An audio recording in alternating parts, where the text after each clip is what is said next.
On this edition of Fulton at Work, we're taking a look at the economic development organization that's making Fulton County the economic powerhouse of the Southeast, and find out how residents and employers are developing and sustaining a world-class workforce.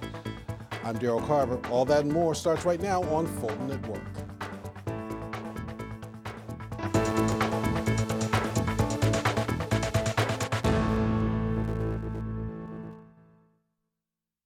Fulton County continues to flex its economic muscles. At the Board of Commissioners' June recess meeting, members of Select Fulton presented the commissioners with an update on the department and its future, along with recent economic impact highlights. Well, 2016 was a banner year for Select Fulton, and we're also, as we enter in the halfway point of 2017, we're continuing to have tremendous success. And it's a great contribution of our many citizens, employees of Fulton County and our business community that continues to make Fulton County a very attractive place to do business. In 2016, major companies like Sunoco, Honeywell, UPS, Data Center, QTS, and Cisco brought combined almost 3,000 new jobs to the county. The county also became the home to the largest concentration of office and industrial real estate in the state of Georgia. I think the future is really bright, not only for Fulton County, but for the state of Georgia. And if you think about it, one of the great opportunities that we have is in that South Fulton area, and working with the cities down there to really determine as to how they want to proceed, and working together could be really very beneficial for the future of our county. Formed in 2016, Select Fulton is the economic development organization for Fulton County. Now, when we come back, the gentleman you just heard from, the executive director of Select Fulton, Al Nash, will join us to talk more about the organization and how he and his staff are making Fulton County an attractive place to do business. Please stay with us.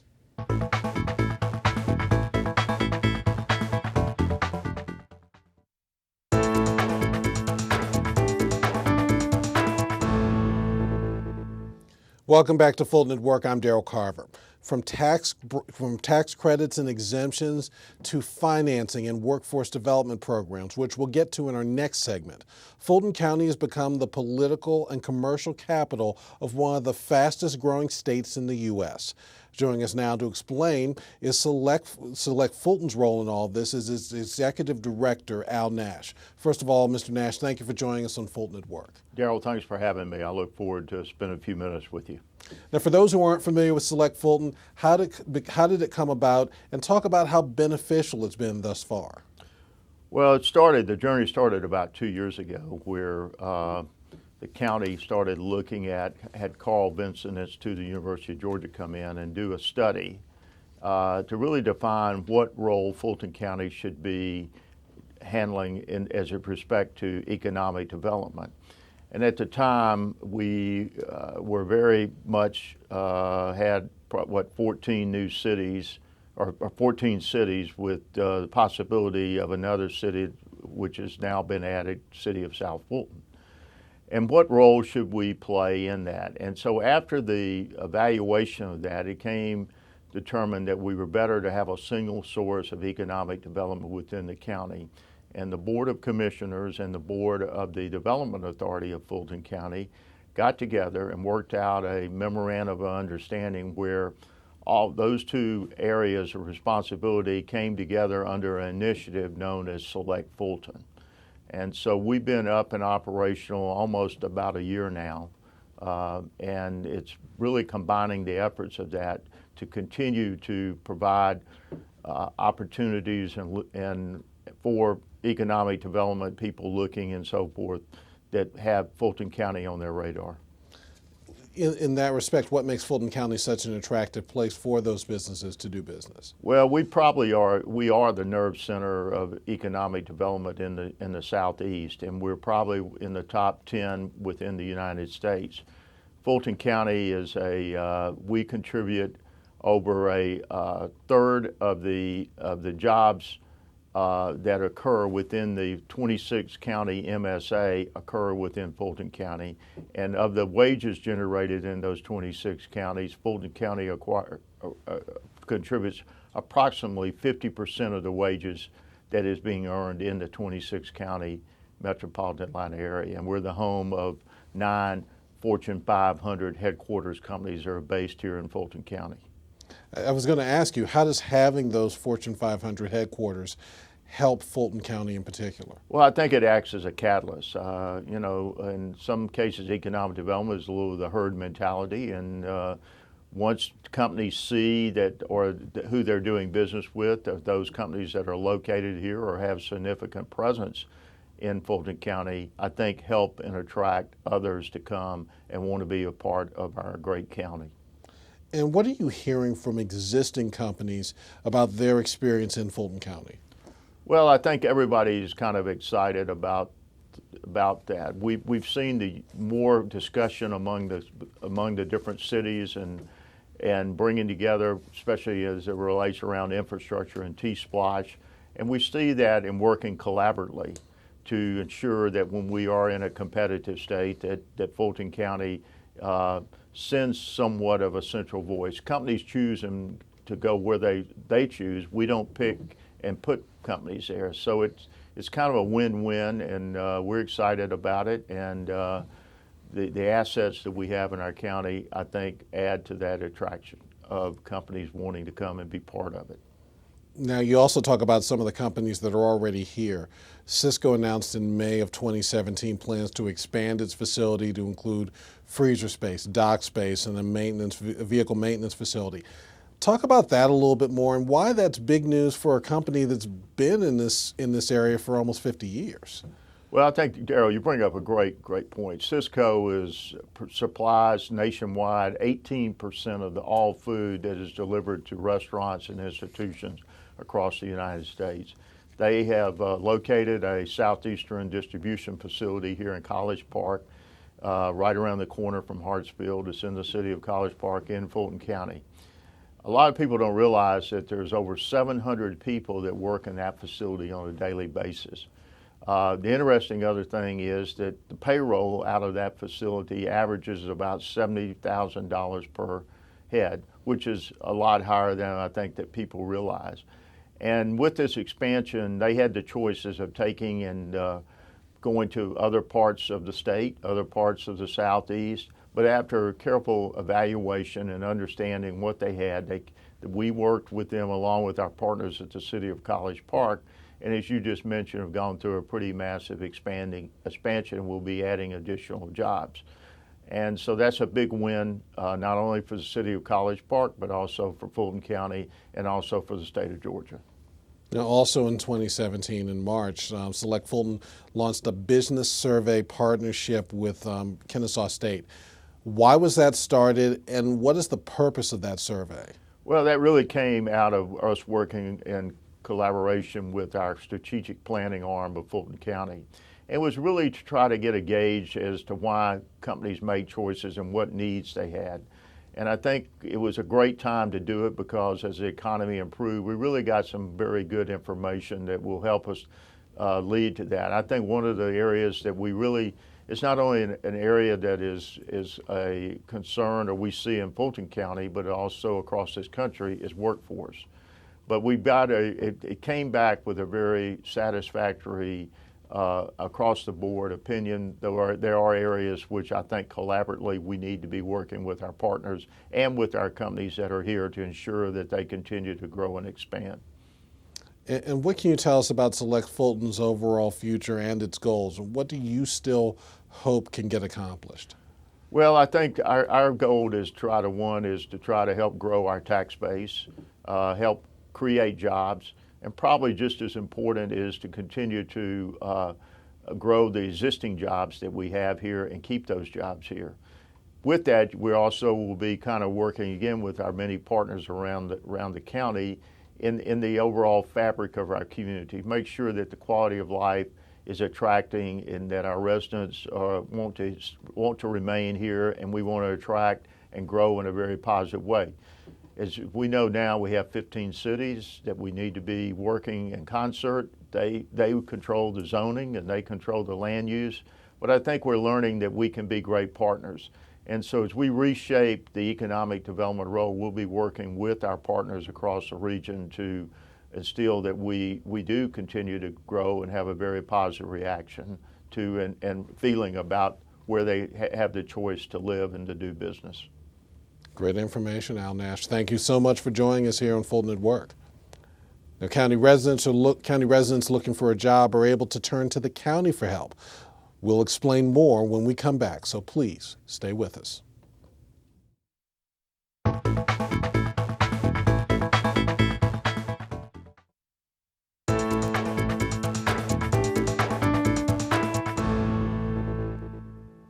Welcome back to Fulton at Work. I'm Darrell Carver.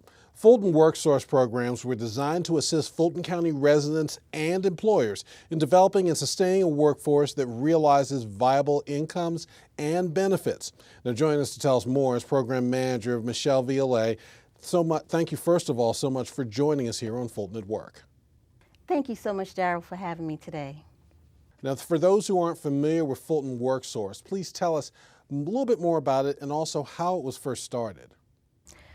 WorkSource Fulton is commonly, or what you know as the Office of Workforce Development, currently called the Workforce Development Division.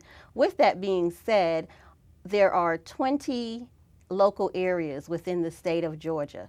Each one of those areas that receive funding from the state have been branded with the WorkSource name. So you have WorkSource Cobb, you have WorkSource DeKalb, and you have WorkSource Fulton. So each county that receives pass-through funding from the state of Georgia is branded with WorkSource, so that when you walk into their centers, you're ensured that you're receiving the same services. Now, who exactly is eligible to be a part of this program?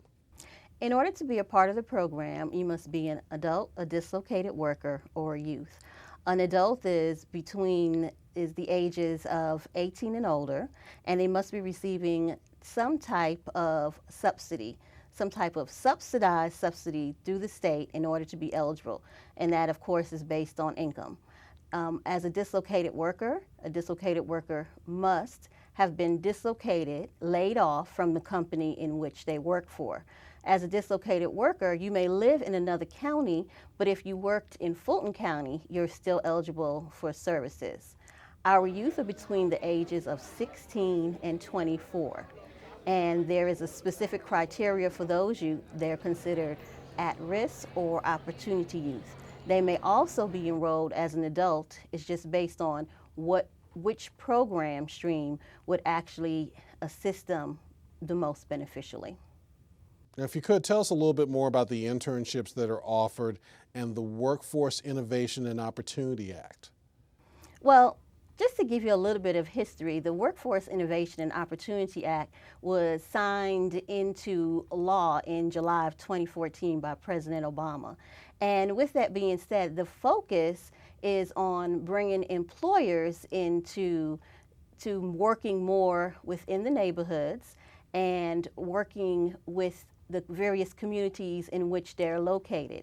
So with that, you have a very large emphasis on on-the-job training, apprenticeships, and work experience.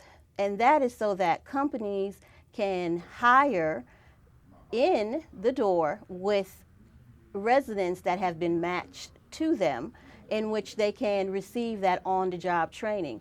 We all know that everyone does not go to college, and that's fine, and so that's why there's a big emphasis on apprenticeships and on-the-job training, so that you can learn that skill right there with the employer. In addition to that, there's also emphasis on customized training and incumbent worker training. So with incumbent worker training, if you have a company that has 10 or 15 people that are entry level, they're able to receive training to move up to the next level to create more job opportunities for those persons who would be entry level, thus creating apprenticeships and on-the-job training opportunities.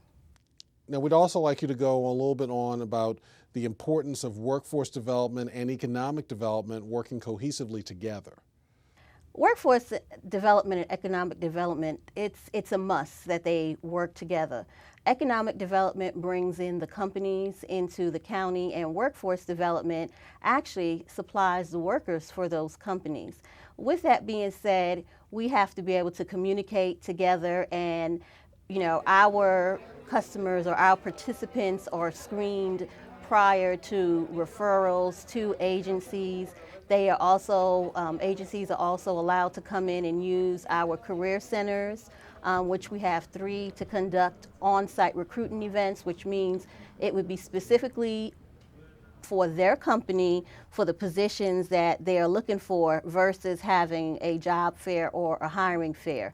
It's a more intimate setting where they have the opportunity to interview candidates and make selections, and it also gives the opportunity for those businesses that are just moving into the state to receive tax incentives. A lot of people are not aware of the tax incentives that come along with a variety of persons. If you hire someone that actually is on public assistance, there's a tax incentive for that. There's a tax incentive for hiring ex-offenders. There's a tax incentive for hiring our veterans. We have a large population of unemployed veterans that are coming back or coming out of the military that needs to receive employment. We can't forget about them. So there's a variety of tax opportunity credits in which we work along with companies and indeed collaborate with economic development to put these pieces together. Now, we understand you also offer a youth workforce summer program. Tell us a little bit more about that program and who's eligible for it. The Summer Youth Internship Program was approved through the BLC as part of the crime initiative for those areas in which we have high crime. And basically, the initiative is to ensure that those youth are employed, they're receiving some type of training to keep them busy, to ensure that they have something to do during the summer, and to walk away with tangible work experience that they can put on a resume. There's a total of 3 career centers located throughout the county. What do they offer to those folks who are seeking work? Well, we have career centers located in South Fulton on Stonewall Tell Road.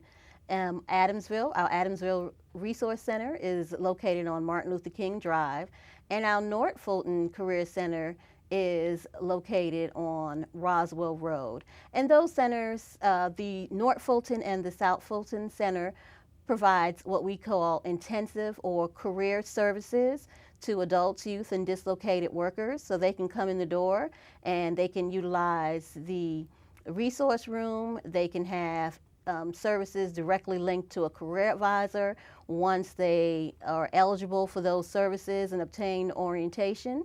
And at our Adamsville location, we have a resource center there where they can also come in and use the computer, create resumes and email addresses. The difference between the 2 centers is 2 provide case management, and the 1 center provides specifically resources.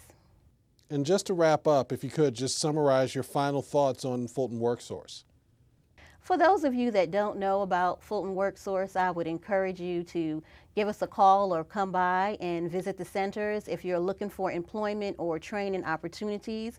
That's available for all residents of the county, and I promise you that you will in no way be dissatisfied with the services, but we do have a caveat for everyone, whether you're an adult or what we call a dislocated worker or a youth. We're here to help the citizens of Fulton County become gainfully employed and to obtain additional educational opportunities. Great information, Michelle Viollet. Thank you so much for joining us here on Fulton at Work. It has been an absolute pleasure to be here with you today and to share information about our programs and services. Thank you. Now we'll be back to wrap up the show after this short break.